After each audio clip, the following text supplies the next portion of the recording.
Dialogue 9. The Universal Conception. From nothingness all things arose into being. Upon nothingness are all things projected as illusions on a screen. Finite chaos. Bubbles of entropy adrift within a boundless sea of infinite being, each a fertile womb of innumerable dreams. Pitch-black pockets of undeath afloat in luminescent living liquidity. Trackless and uncharted are its ways.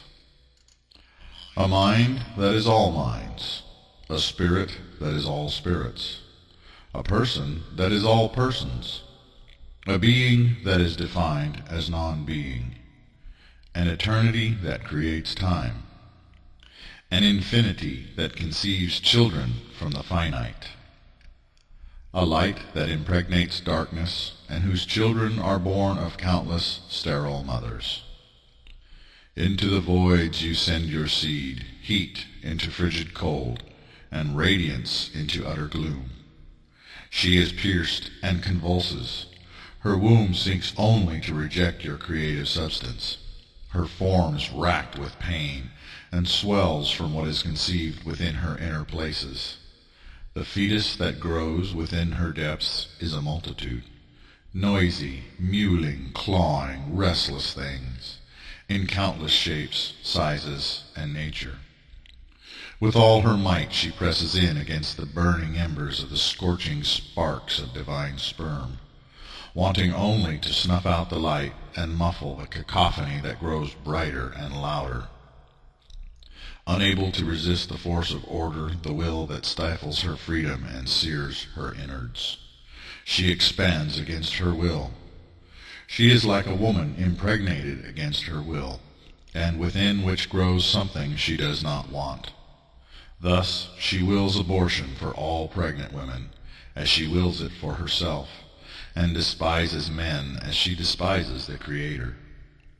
Stillness, silence, the serenity of emptiness, the delight of dreaming her own dark dreams, the peace of endlessly contemplating her own names and meanings. Yet what knowledge or awareness of her own existence would she have at all apart from your intrusion and presence within her? All is become a battle in which she cannot prevail, and there is no one to help her or come to her aid against the alien invader of her personal space. For one who is many grows within the fluidic membrane of her gelatinous body, restricting the free flow of her serpentine currents, pushing back the multitudinous hordes of her own grotesque children, things fashioned as shadows for her own unfathomable play of domination and torture.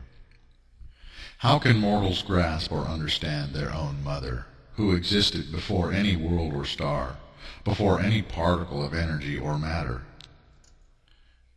It was cold, quiet, dark, and calm then, when she, with her unnumbered children unborn, slithered together as worms, as snakes in a pit, ever slipping one over the other, intertwined and undisturbed in their never-ending orgy of sensual sensations and uninterrupted tactile bliss, as if a great mass of hideous, slimy monstrosities content to spend forever in perpetual intercourse and caress. How many are the children of the light who have given themselves over to her vision? She knows not how or why it came, where it came from, or what it really intends, or if it will ever end, this ravishment by fire and light. Womb, two voids, two mothers of eternal night, blindly colliding within the infinite waters of life, the fluidic light pressed between them, forced into them both, a neutral substance caught between two walls of finite anti-substance. Such is creation. The erotic imagery of creation's beginning, feminine with feminine, a single masculine between them, save that the masculine is neither male nor female, and the female is a wormy blob that by itself produces chaotic offspring within itself and of itself, for its own amusement and sensual fulfillment, worms within the worm. The other, the one, with the abyss created something entirely different, a hybrid of light and darkness, nothingness and allness, infinity and finite, chaos and order, highness and lowness, divine and infernal, holy and profane. She will win. I know this is inevitable. The abominations of the union of the one and the non, for these she despises, and her body with its own innate defenses will smother them all to nothing, restoring things to her natural condition. From Mother Chaos, the Lady of Eternal Night, the Hydra of Madness, no one is ever born alive. That which belongs to the one is immortal and can never die, but cannot escape the womb of death unless first it dies within the womb and lets go of all that is hers. So many shall be eaten, so many are now consumed. Yet a minority are as the seeds of new worlds and inherit brides of another kind. God, this is more than I can obtain, too grand a scheme of things for me to express or see in the eyes of my inner being. The neutral substance is mine, you see, pieces of me trapped within the womb of limited space and time. Those that survive are those that find the way back to the beginning and tear their way out and back to the source of their original state of being. Children of chaos, she shall keep far more of our children than will discover the doorway, for they have lost their light and have died within, and yet they live and are thus the undead. She will keep the body of the universal child. All that is hers will be given back again. Yet I will reclaim what is my own, for those who seek me out find me, and those who knock on my door are greeted warmly, and those who ask for me I shall answer. So it is that you have sought and found, knocked and have been answered, and have asked and received many answers. I will give you a new mother, a bride of the eternal mind and spirit, and she is one who loves her children and rebels not against her groom's passions.